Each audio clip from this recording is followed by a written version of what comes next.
শাস্ত্রমতে বৈদিক মন্ত্রোচ্চারণের মধ্য দিয়ে প্রথম বর্ষ রায়পুর সার্বজনীন জগদ্ধাত্রী পুজোর মহাষ্টমীতে কুমারী পুজো অনুষ্ঠিত হল।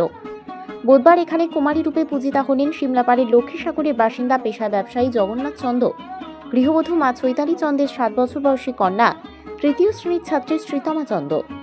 পুরাণে কথিত আছে, কোলাসুর একসময় স্বর্গমর্ত অধিকার করায় বিপন্ন দেবতারা মহাকালীর শরণাপন্ন হন। তিনি দেবতাদের আবেদনে সাড়া দিয়ে পুনর্জন্মে কুমারী রূপে কোলাসুরকে বধ করেন। এরপর থেকে মন্ত্রে কুমারী পুজোর প্রচলন হয়। রায়পুর সার্বজনীন জগদ্ধাত্রী পূজা কমিটির তরফে জানানো হয়েছে, এদিন ঢাকের বাদ্য সহযোগে ফুলমালায় সজ্জিত কুমারীকে মণ্ডপে আনা হয়। পরে সিংহাসনে বসিয়ে শুরু হয় পুজোপাঠ। রায়পুর সার্বজনীন জগদ্ধাত্রী পূজা কমিটির সম্পাদক অশোক দে, সভাপতি সাধন মণ্ডলরা বলেন, তো আপনি প্রথমবার কুমারী সাজিল মেয়ে, আজকে খুব ভালো লাগছে কুমারী সাজার জন্য। যে রায়পুরের জগদ্ধাত্রী পূজায় এসছি এখানে অংশগ্রহণ করতে। এখানে কেমন লাগছে আপনার? আমার খুব ভালো লাগছে এবং এই পুজো কমিটির তরফ থেকে আমাদেরকে বলা হয়েছিল যে আপনার মেয়েকে কুমারী হিসাবে পুজো করা হবে।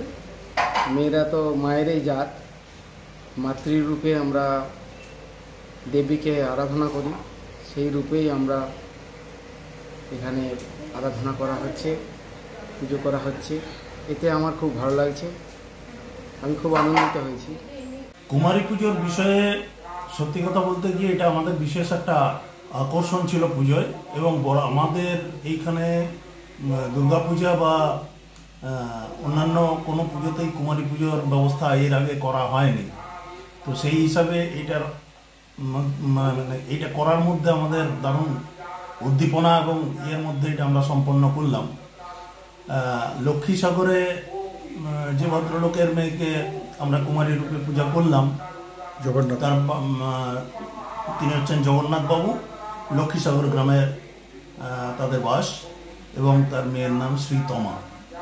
তো শ্রীতমাকে আমরা আজকে কুমারী মা রূপে পেলাম। সমস্ত অনুষ্ঠান, আচার, আয়োজন ইত্যাদি সব কিছু বৈদিক নিয়ম শাস্ত্র মতে মেনে আজকে আমরা সেই পুজো করলাম, এবং বহু মানুষ দেখে সেটা তাদের মনে অপূর্ব আনন্দ লাভ হয়েছে। সবাই আমাকে জানাচ্ছে যে না, এটা একটা দারুণ, আমরা পুজোর মধ্যে এইরকম একটা জিনিস রাখতে পেরেছি বলে আমাদের নিজেদের খুব গর্ববোধ হচ্ছে এবং আনন্দ বোধ হচ্ছে। আপনার নাম? আমার নাম অশোক কুমার দে, আমি এই পুজো কমিটির সম্পাদক।